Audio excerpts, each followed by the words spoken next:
ఈ ధరలోని ప్రేమలన్నీయు స్థిరముగా తరిగిపోవును. యేసుక్రీస్తు కల్వరి ప్రేమ కడవరకు ఆదరించును. ఈ ధరలోని ప్రేమలన్నీయు స్థిరముగా తరిగిపోవును.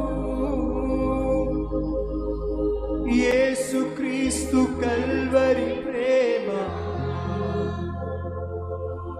కడవరకు ఆదరించును. ఎన్నడు మారనిది, ఎన్నడెన్నడు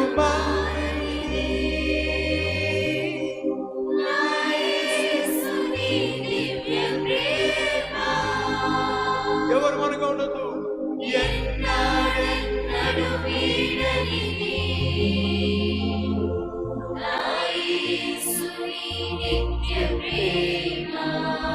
ఎన్నడు మారనిది, ఎన్నడెన్నడు మారనిది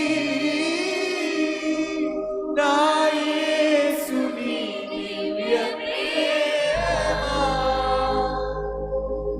ఎన్నడెన్నడు వీడనిది నా యేసుని నిత్య ప్రేమ.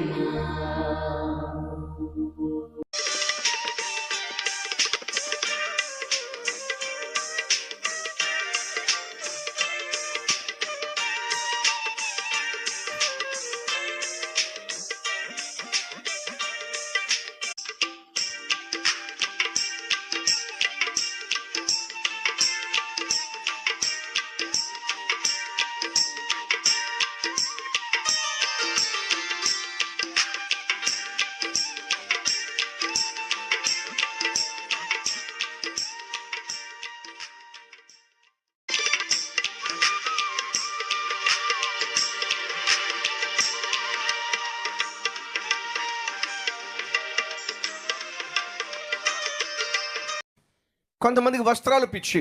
గెహజీ అట నయమాను తీసుకొచ్చిన వస్త్రాలు చూసి ఆశపడ్డాడు.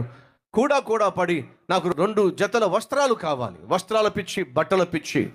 ఎన్ని బట్టలున్నా సరిపోవు, ఇంకా బట్టలు కావాలి, ఇంకా షోక్గా తయారవ్వాలి, ఇంకా అందంగా తయారవ్వాలి. దయచేసి గమనించండి, అందము మోసకరము, సౌందర్యము వ్యర్థము. మనం తయారు కావాల్సింది అందంగా బట్టల ద్వారా కాదండి. శరీర సంబంధమైన సౌందర్యం కంటే ఆత్మ సంబంధమైన సౌందర్యము అది దేవుడు చూసేది. మనుషులు పై ఆకారమునే చూస్తారు, కానీ నేను ప్రకటిస్తున్న దేవుడు హృదయ అంతరంగములను చూసేవాడు. చక్కని బట్టలు వేసుకోవడం తప్ప అంటలేదు, చక్కగా నీట్గా హోందాగా ఉండడం తప్ప అంటలేదు, కానీ ఆ బట్టలతోనే సమయాన్ని గడిపేయటం. బట్టల పిచ్చి, తిండి పిచ్చి, బంగారపు పిచ్చి, సినిమాల పిచ్చి, సిగరెట్ల పిచ్చి, నగ్న బొమ్మల పిచ్చి. ఆనాడు దావీదు ఆ మిద్దెపై నుండి చూశాడట. చూస్తే స్నానం చేస్తున్న ఒక స్త్రీ కనిపించిందట. స్నానం చేస్తున్న స్త్రీ కనిపిస్తే ఏమనుకోవాలి? నాలాంటి అధిపతి, నాలాంటి అధికారి, నాలాంటి రాజు స్నానం చేసే అమ్మాయితో నాకేంటి సంబంధం అని చెప్పి తను వెంటనే అక్కడి నుంచి వెళ్ళిపోవాల్సింది. ఏమిటో ఆ స్నానం చేస్తున్న ఆ స్త్రీని చూస్తూ ఉండిపోయాడు. ఆ తర్వాత ఏం జరిగింది? పాపంలో పడిపోయాడు. మూల్యం ఏమిటి? 4 కుమారులను పోగొట్టుకున్నాడు. బలహీనత ఏమిటా బలహీనత? కళ్ళల్లో బలహీనత. అమ్మాయిలను చూడాలనే పిచ్చి, అబ్బాయిలను చూడాలనే పిచ్చి, పక్కింటి వారిని చూడాలనే పిచ్చి, కళ్ళను అదుపులో పెట్టుకోలేనటువంటి బలహీనత. చూడకూడదు నీకు తెలుసు, నగ్నంగా ఉన్న చిత్రాలు చూడకూడదు నీకు తెలుసు, అయ్యో చూడకుండా ఉండలేకపోతున్నావే, బలహీనత. ఈరోజు ఈ మాటలు వింటున్న సహోదరుడా, సహోదరి అడుగుతున్నా, ఏమిటి నీ బలహీనత? కొంతమందికి నోరు దురుసుతనం బలహీనత.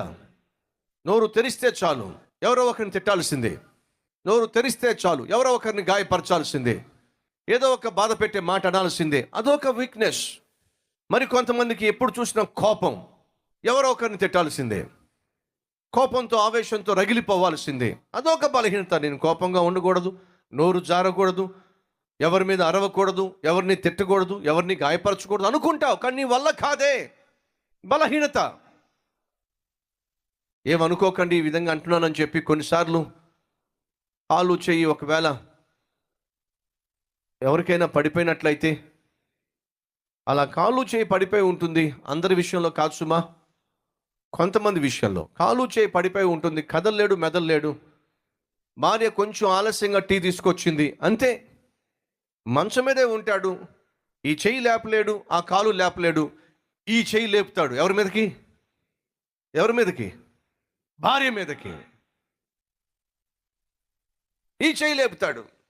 నాకు టీ ఆలస్యంగా తీసుకొస్తావు. ఏమనుకుంటున్నావు నువ్వు? ఏమనుకుంటున్నాను?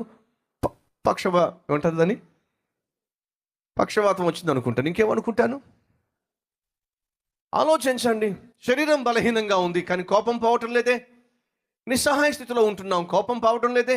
ఏమిటి? బలహీనత.